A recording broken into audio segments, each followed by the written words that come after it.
We walk hand in hand, we dream together. We giggle and laugh like kids forever. We're two different people, but we're having fun. We talk about anything under the sun. We are sisters, we are friends. We've got magic that never ends. I got you, sis, you got me. The best of friends we'll always be. We always have fun being together. You know me the best, we're friends forever. Through good times and bad, I'm here for you, sis. Right by your side, hit or miss. We are sisters, we are friends. Got magic that never ends. I got you, sis, you got me. The best of friends, the best of friends. The best of friends we'll always be. We are sisters, we are sisters.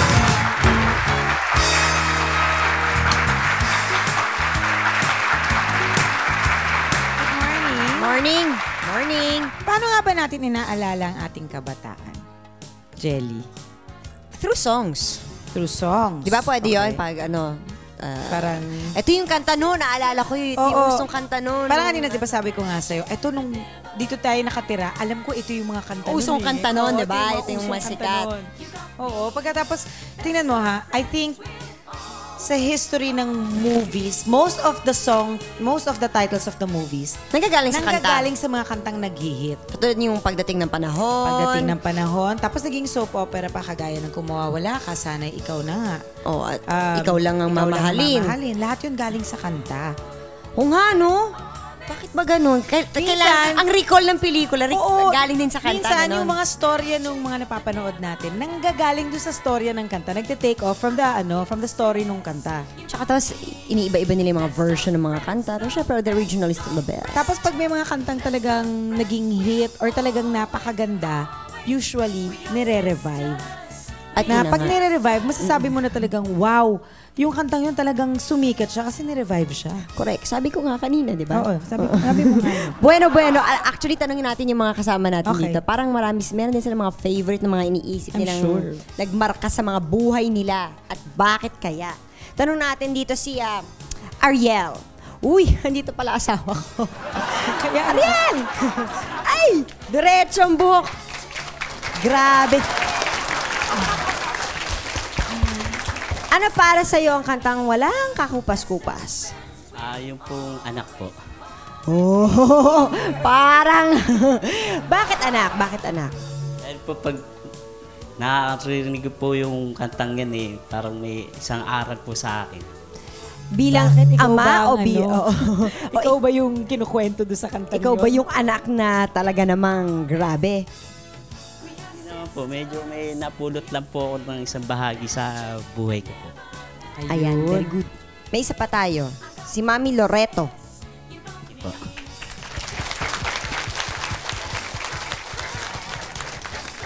Ikaw, Jelly. Ako, sige, sabi ko nga. Kayo po, para sa inyo, ano naman yung kanta katulad na tinanong ko sa kanya? Ano naman yung kanta para sa inyong walang kakupas-kupas? Yung kahit maputi na ang buhok ko. Maputi na, mukhang maputi na Slight ang lang. buhok. Slight lang. Slight pala. Bakit po yun? Kasi magsimula noon hanggang ngayon, hindi pa rin kumukupas. Ang alin po? Ang hair Ang niya. awit na. ang kanta. Awit. Ang Yung kanta. Kahit maputi na ang buhok ko. Ayan. So, mamahalin mo pa ba ako kahit maputi na ang buhok ko? Ewan ko kay Janice. Kasi maputi na ang buhok ko. Siyempre, pinag-uusapan natin yan dahil today, ang mga kasama natin today ay ang mga nagpauso ng mga kanta. Mga Nagpauso yung mga kanta nila na revive. inulit-ulit, ginawang naging pelikula, title ng ginawang movie. telenovela, Correct. ginawang kahit ginawa na sa So, kanila. pakilala na natin sila.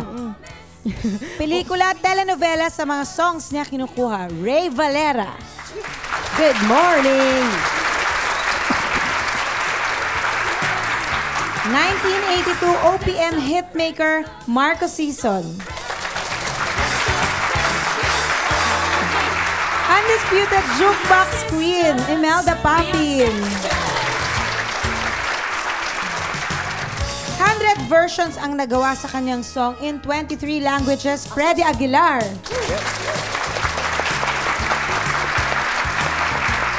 Mga requested songs yung mga sis ang kanilang kakantahin. Kaya kahit naman gaano pa katagal na ito, talaga namang lahat tayo naaalala pa natin. Siyempre, lagi pag-uusapan natin, pagkukwentuhan natin sa pagbabalik ng...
ay may istorya. Bawat manganganta, meron din sariling kwento. Saan na nga ba nagsimula ang ating mga OPM icon?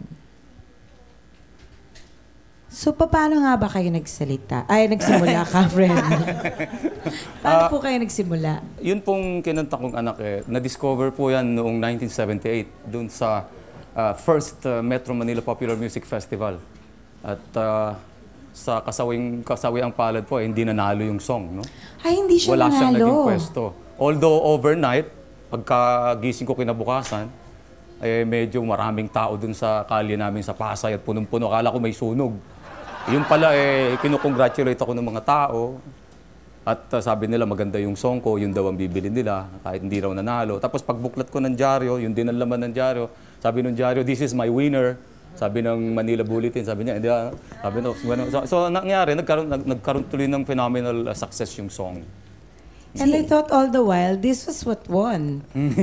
So you didn't expect akala talaga na marami nanalo yung song. Hindi nyo in-expect na talaga magiging ganito siya katunog, Ay naku, kasikat? ang pangarap ko lang, Jelly, magkaroon ng maliit na plaka para maipagmalaki ko sa mga anak ko later on pagka... Na naging singer ako. Sumikat naman siya, ganun. Hindi ko alam na sisikat siya. Gusto ko lang talaga magkaroon ng achievement bilang isang singer.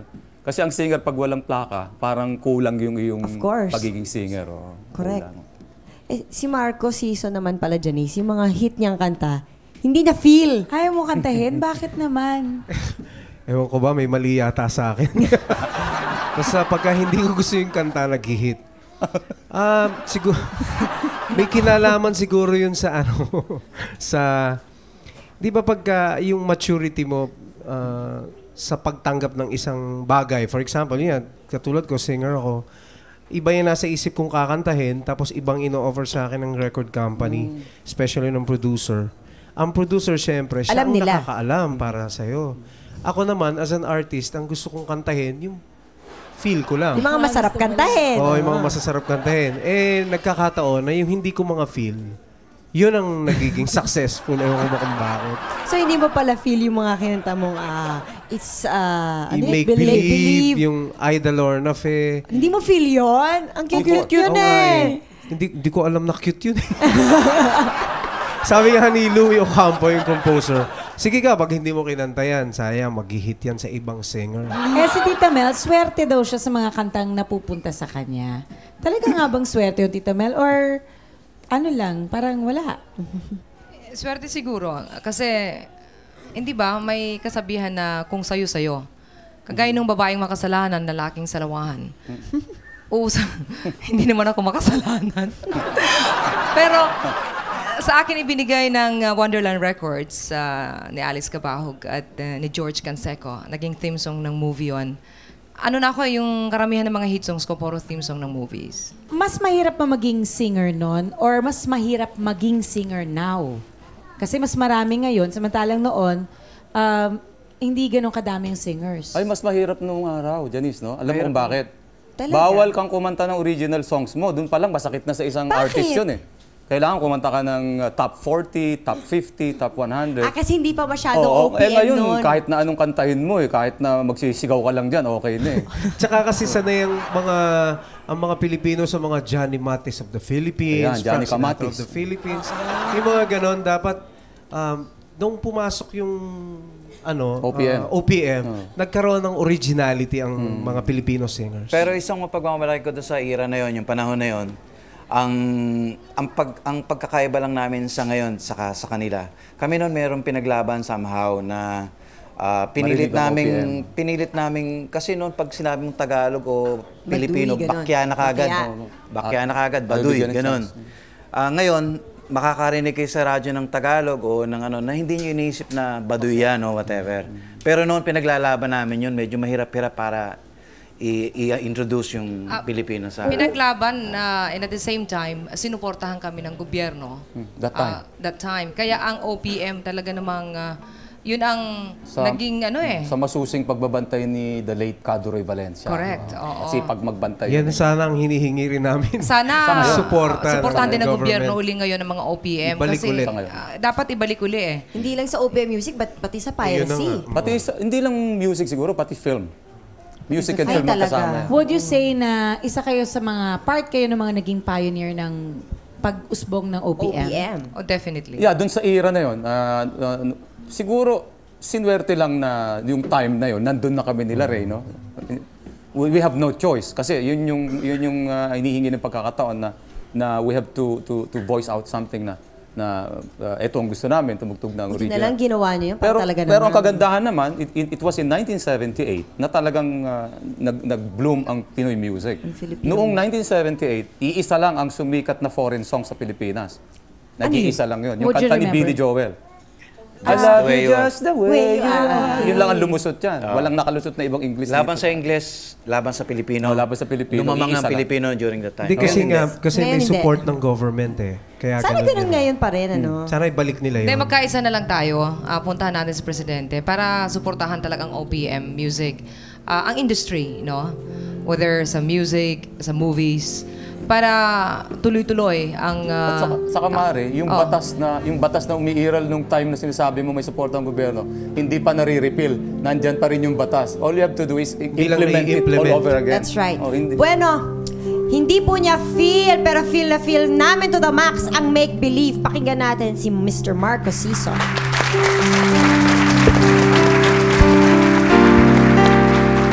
It's only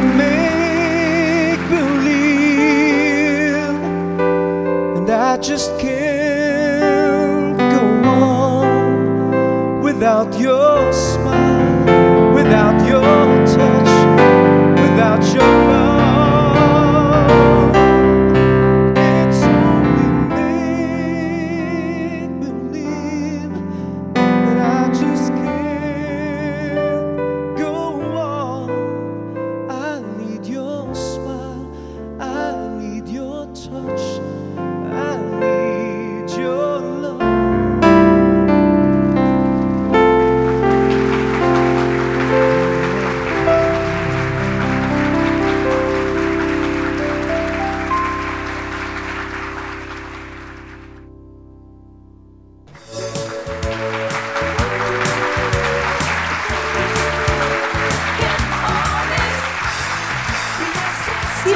nag-hit sa OPM ay kumikita. Ano kaya nung panahon nila? Ganito rin ba ang storya? Sa pagsisimula niyo noon, no, how did you survive financially? Ako kasi, Jelly, Janice, no, I went into singing na dahil gusto ko. Masaya ako. Number 1, masaya ako. Number 2, masaya ako. Tapos number 3, yun lang ang pangarap ko sa buhay, kumanta. So yung pera, parang, so what? Icing on the cake na lang yun. Kahit na 5 piso lang, pambili lang ng yosi, sigarilyo. Okay lang sa akin, ganun ako nagsimula. Pero syempre nung time na yon, after anak, syempre you were paid for that. Yeah, yung sa anak talaga naman, kumita naman ako doon ng kahit paano. No? Oh, but then after that, syempre parang, I made money from that. O di, sige, sana ganito parati. Siyempre, pag nakatikim ka kasi ng pera, kasi nung unang makatikim, nung makahawak nga ako ng 10,000 piso, nanginginig ako eh. Oo, di ba? Hindi ko alam kung anong gagawin ko kasi unang-unang 10,000 piso ko yun eh. Kahit sino siguro na unang makahawak ng ganon, hindi mo alam kung anong gagawin. Balita namin, hindi nyo pa nakukuha yung royalties para sa... Ang kino-question ko anak? kasi, Jelly, ang kino-question kong royalty ay yung galing sa buong mundo. Yun ang hindi ko nakikita. Paano nyo makukuha kaya yun? Meron naman sigurong mga record dyan. At ang maganda kasi, Jelly, Janice, nakapagtago ako ng mga ebidensya na nakinanta nila talaga. Na matagal kong inipon-ipon, yung mga version sa German, version ng Hapon. Pagka sumikat ka sa German at sa Germany at saka sa Japan, pag pinagsama mo yung dalawang market na yun, masigit pa ang market mo kaysa sa Amerika eh. That's true. Kaya nakuha ko yung ebidensya na yun na sumikat yung kanta sa Japan at sa Germany. And that is rightfully yours. Yes, exactly. So, yun ang pinag-uusapan ngayon sa court kung magkano yung aming royalty talaga. Nang malinawan na rin kung gaano talaga kalaki yung kinita dapat ng anak sa buong mundo. Mr. Ray Valera, feeling nyo ba na-exploit na yung mga kanta nyo sa dami-daming beses na nagamit, kinanta, ginawang pelikula? Lahat-lahat na ginawa na sa kanta ninyo. Hindi, ngayon lang ako kumikita. Ngayon pa lang ho. Hindi ka, yung audience ibig sabihin. Ngayon lang ako kumikita. Totoo ho nun. Hindi lang ho ako ang sinasabi kong sariling exploited. Sa Tagalog po yung pinagsamantalahan. Ginahasa. Ginahasa. Bahala yung dating niya. Yun yung magsasalita na rin ako sa karamihan ng mga songwriter dito sa Pilipinas. Nakamukha ko ang experience na sa katunayan ho ngayon kung bakit kayo walang mga naririnig ng mga magagandang kanta. Yun. At dahil lang ho sa salitang exploited ho sila kasi. Ang dahilan ho nun, madadala ho sila sa isang recording company, pagsasamantalahan, kukunin yung kanta, tapos di naman babayaran ng tama.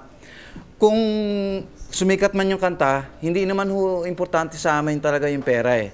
Huwag lang kaming yariin o yung lokohin. Sobra naman ang iyong yun, mga medyo masakit yun eh. ginagamit. Hindi, totoo lang. Pero kaya ho ngayon walang mga kanta kayo naririnig at nagtsitsaga na lang kayo sa kanta ni Ray Valera paulit-ulit dahil wala akong mga songwriter na gumagawa ho ngayon ng kanta eh.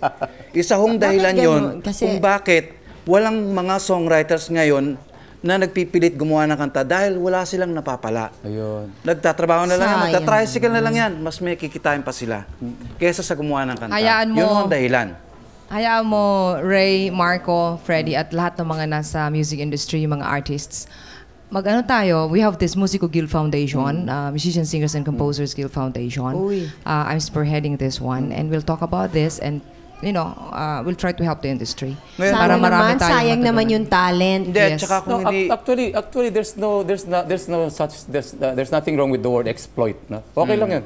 Kunwari, yung kagubatan, i-exploit mo so you get medicine from the herbs, no? Yes, that's right. But the word non-paying, yun ang masakit, no?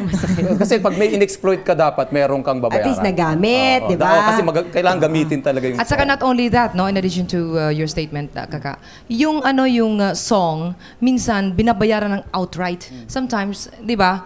You just close your eyes and you sign the contract. Kasi yun yung you don't pangarap even mo. ask. Minsan wala ka namang advisor na para or lawyer dahil mahirap ka eh. Yung ganon. So, yun ang pinaka-problema. So, meron talagang hindi honest yung oras na gusto kang papirmahin ng kontrata. Sometimes hindi mo naiintindihan kung ano nandun sa contract, and then you just realize na yung pala kalabuso ka na, and then your song outright na pala yung pinipirmahan mo. So ngayon, gumawa tayo sis ng Sis Challenge. Sis Challenge. Kasi, gusto namin kantahin niyo yung mga parts of songs na nakarelate kayo sobra. Whether it's your song or somebody else's song. Pero yung talagang nakarelate sa inyo. Umpisa natin kay Tita Imelda. Katarungan.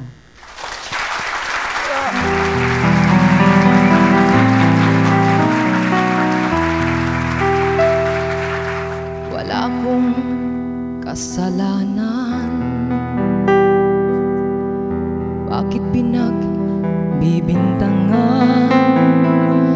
Dapat kayang kamuhian ang tulad kong mahirap lang.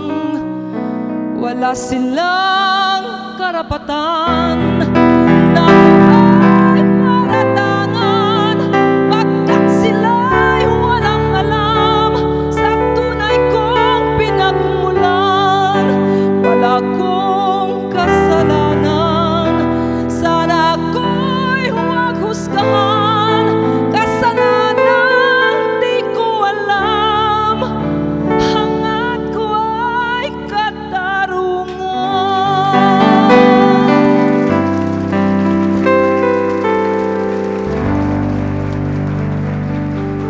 For Marco naman. Itong kantang to, gustong-gusto ko to, especially na nagsisimula ako dahil ito yung kantang sikat na sikat nung araw. Ito ay kanta ng kaibigan ko si Rico Puno, yung Kapalaran. Kasi hindi mo talaga alam ang kapalaran.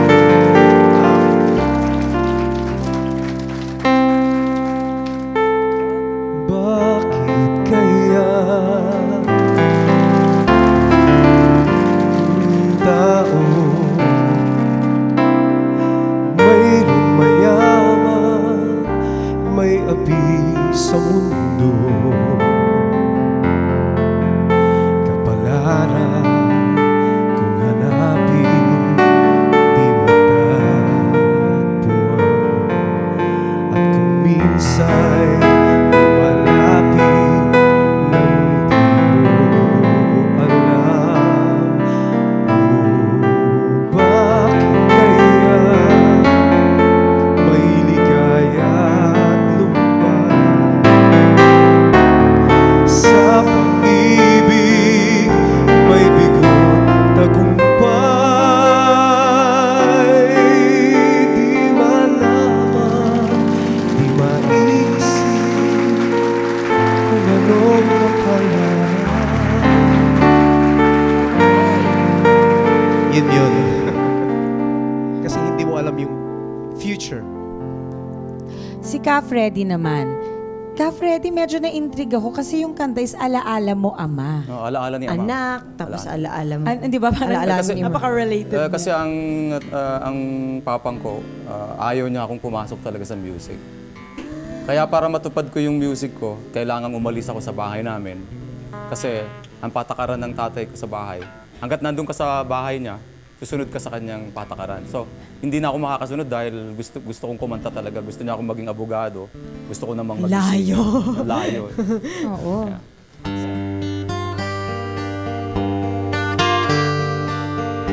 Akin kang naaalala,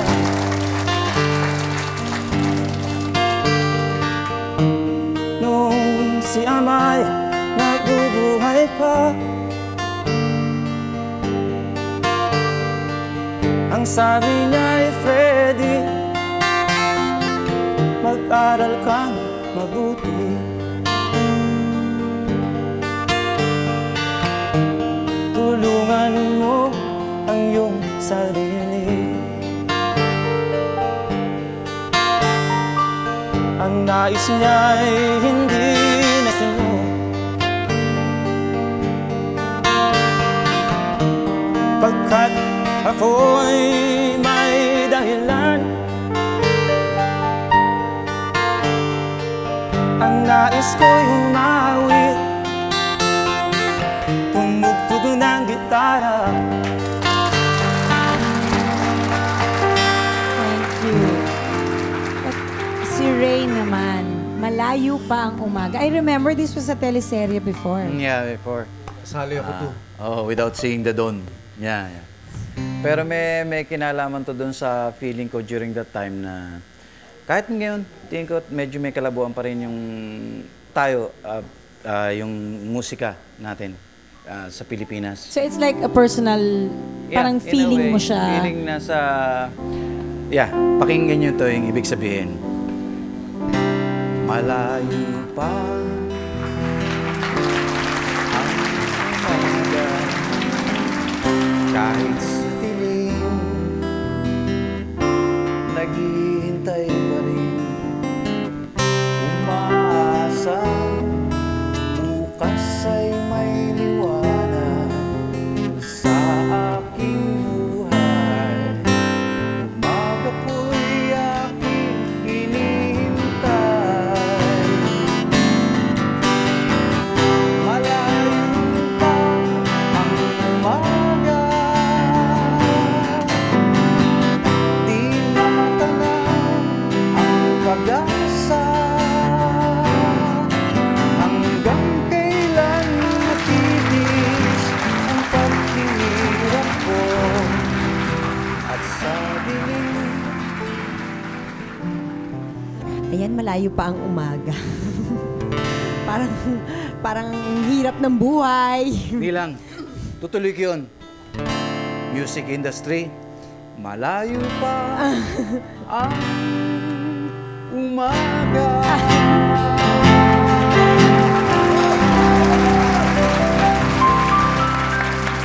Mahirap pong makakita ng isang singer na umiiyak kapag kumakanta. Touch na touch kapag napapanood mong kakambal ng kanta niya, ang mga luhang nalalaglag dyan sa kanyang mga pisngi. Aawitan tayo ngayon ni Miss Imelda Papin. Pero di naman kayo iyak today.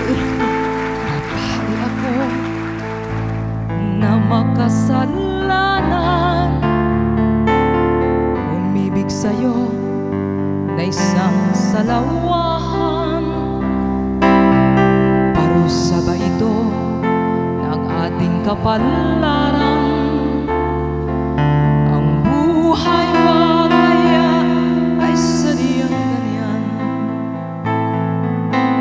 Nasaan ka nang ako'y di ba nasasawi? At ang landas mo ay di ba ganong namamali? Tayo kaya ay pinagtampuhan ng tuwa, bakit sa pisngi di mawala ang guhit ng luha? Kahit ikaw ay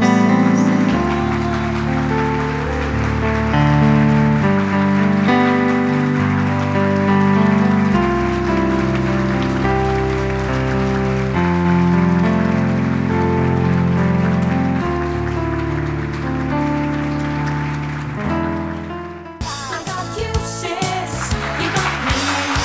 Best of friends, the best of friends. Siyempre, para makilala ka bilang sir, para makilala ka, you have to have that distinct style. Diba? Sila may distinct style Si silang Imelda lahat. Papin, umiiyak. Saan ka ba naman nakakita ng, di ba, umiiyak talaga siya ba kumakanta siya? umiyak at saka, babae, yung mga ganun, yung mga hangin, no? Yung mga hagot. May mahagot. Bedroom hagot. Si Ka Freddy naman, yung kanyang pikit. Oo, damang-dama. Sarap. Nanginginig pa. Mga mannerism. Si Marco formal. Formal siya. Formal siya. Yari lang yun. Hindi ko pagkatao. Hindi na lang ako magkukwento. Si Ray Valero naman, love song. Talagang forever love songs talaga siya. Ano, saan nyo naman ano yan? Talagang lumalabas na Sinasadya? talaga ang tunay na pagkatao nyo? Or Ako, yung sa akin, kasi ang mga ina-idolize ko, singer pa rin hanggang ngayon. As a matter of fact, yung isa nandito ngayon. Yan ang mga models ko. Yung sabihin, si ano? Anthony Castelo. Si Anthony Castelo. Si Manong? Yun ang mga gusto kong maging. Si Manong Anthony? Kasi si Mr. Castelo, palaging nakamerkana, sila Jun Polistico. Yun ang gusto kong, kumbaga kung... Debonair! After school, gusto kong maging trabaho yung palaging nakasuit. mahilig ka magbihes. Oo, mahilig. So, nakita ko sa isang singer sa kanila na na posible pala yun. So yun ang palagi kong ginagawa. Pero hindi ako formal na tao. Casual lang Gusto ako. mo lang mag-formal na outfit. Pero totoo nun, yan si Marco, buhong yan. Kunwari. Buhong lalim na Tagalog. Buhong? Hindi ko talaga Pero alam yung ano naman, kagaya ko, yung pagkumanta ko, galing talaga sa puso ko. Kaya kung kailangan iiyak, talagang naluluha. talagang naluluha po Talagang ako. deeply affected. Totoo yan. So, Ganon. Ako, Ikaw? napapapikit ako basta feel ko yung song.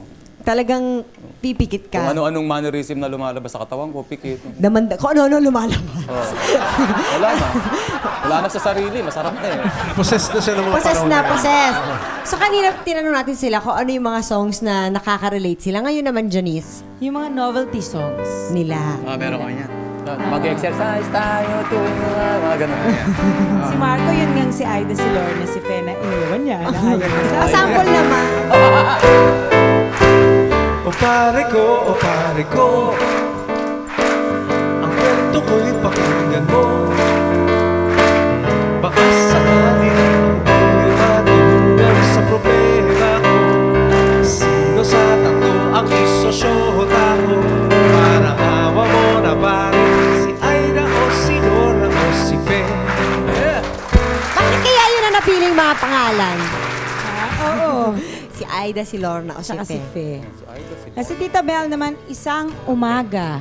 Isang linggong pag-ibig. Isang linggong pag-ibig. Meron din ako doon. Umaga na wala ka pa. Lunes nang tayo'y magkakilala. Martes nang tayo'y muling magkita. You can sing with me? Miyerkules, nagtapat ka ng iyong pag-ibig. Huwebes ay inibig din kita. Biyernes ay puno ng pagmamahalan. Mga puso natin ay sadyang nag-aawitan. Ay biglang nagkatampuhan at pagsapit ng linggo, iliwang ko'y iyong iniwan. Thank you! Kay Bilis. Kay Bilis nitong pag-ibig na ito. Isang linggo lang. Isang linggo lang talaga siya. Nangyayari talaga yun, no? Isang linggo lang? Isang araw nga lang pwede na eh. Ang haba naman. 2 oras lang, katalon eh. Pag-ibig lang, mabihira talaga si Eka Ray. Meron din ako, Kumusta ka? natatandaan niyo po ba yung umulat bumagyo? Ah. Sabayan niyo ka? Yeah. Kumusta ka, mahal ko? Ayos ba? Sana'y di pa rin nagbabago. Thank you very much. Salamat.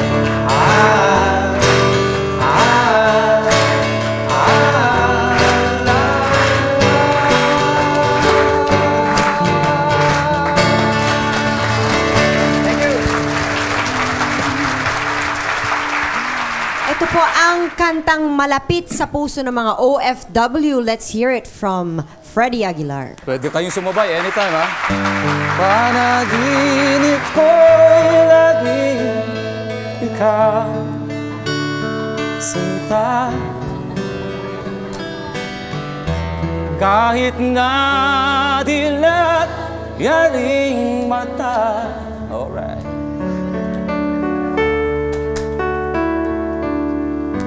Kahit na malayo ka, para rin kapiling ka,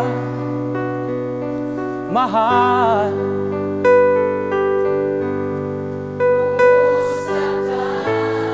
Yeah, alright.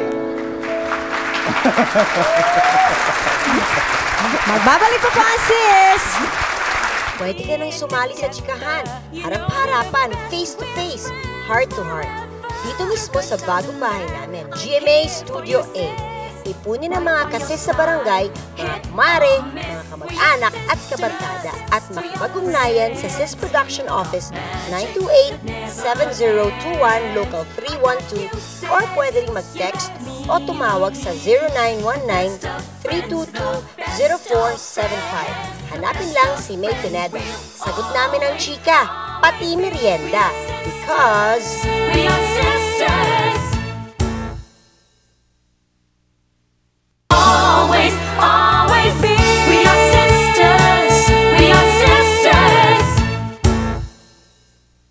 Okay, so, syempre, ngayon naman, dati kasi yung uso yung -1. Ngayon naman, uso na ang videoke.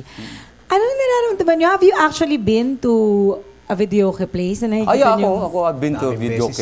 Actually, Janice, hindi pa uso dito ang videoke. Nag-videoke na ako sa Japan kasi doon galing. Kasi doon siya nagsimula. Oo. Anong feeling niya pag nakikita niyo yung kanta niya? Ay, nakakatuwa. Kaya lang pag hindi namin makolekta yung bayad, di kami natutuwa. Hindi masyado talaga. Paano pag yung mga lyrics mali? Naiinis.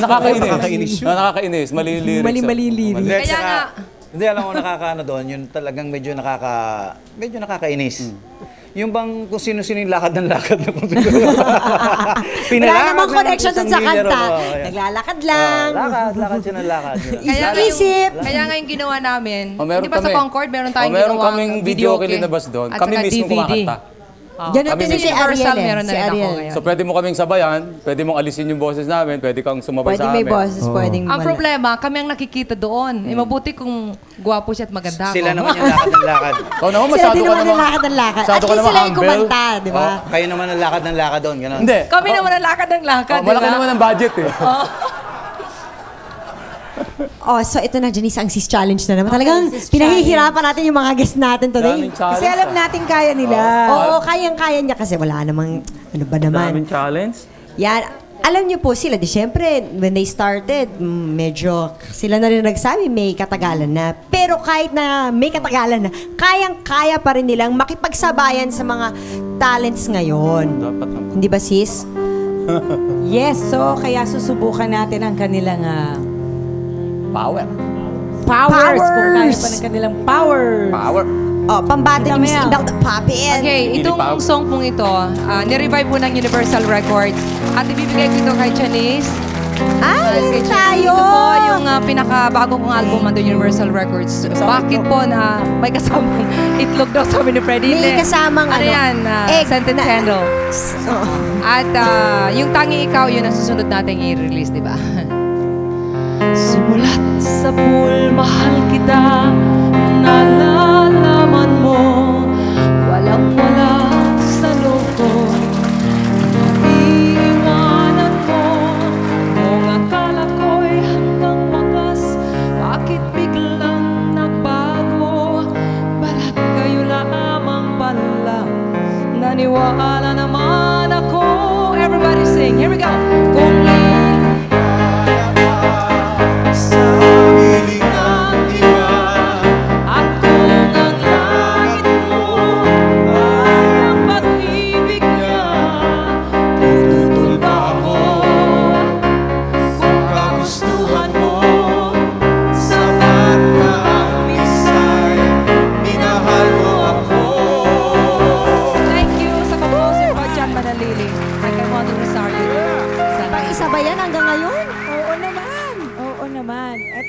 Estudyante Blues, si Ka Freddy.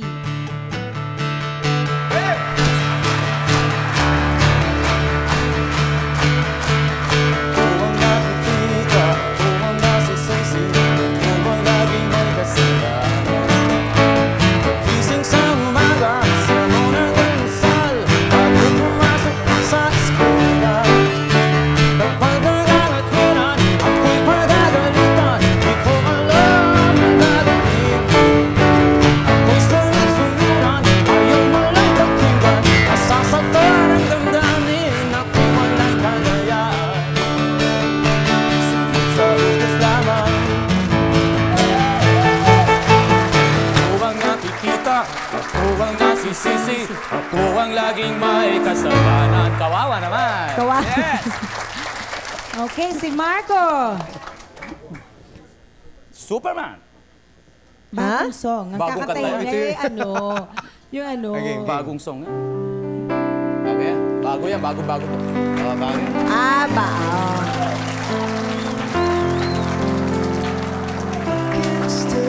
To fly. I'm not that naive. I'm just out to find the better part of me. I'm more than a bird. I'm more than a plane. I'm more than some pretty face beside a tree. It's not easy.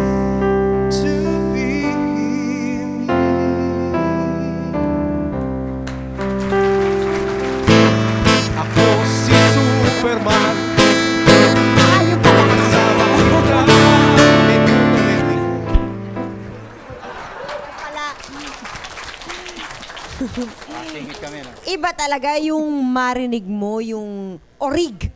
Lalo na kung sa isang pelikula, ang kanta isa sa dahilan kung bakit talagang nag-hit ang movie. So let's hear it from Mr. Ray Valera.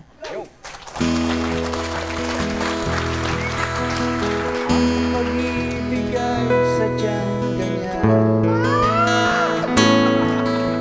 Tiwala sa isa't isa'y kailangan. Dati mong pag-ibig wala akong pakialam. Basta't mahal kita kailan pa man. Chorus tayo. Mahal kita, basta't mahal kita. Iniisip nila ay hindi mahalaga. Mahal kita maging sino ka man.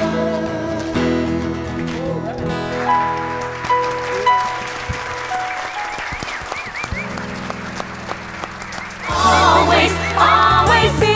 We are sisters. We are sisters. Always, always be. We are sisters. We are sisters. Sis would like to thank Bambi Fuentes, Salon de Manila, Chloe for our eyewear. Optical Works, Wade Shoes, Janelin Shoes, Balloon Creations, Adidas, The Barnyard, Play and Display, JBL Furniture, Grand Flora, Bio, Durastar, Luxaflex by Hunter Douglas for our vertical blinds, Republic Asahi, Zenses, Cal Computer School, FNH, and Union Square. Okay, syempre kasama pa natin ang ating mga guests. Meron kaming last question sa inyo. Oo, kasi ang dami-dami na ngayong mga singer, mga bagong singer na dumarating.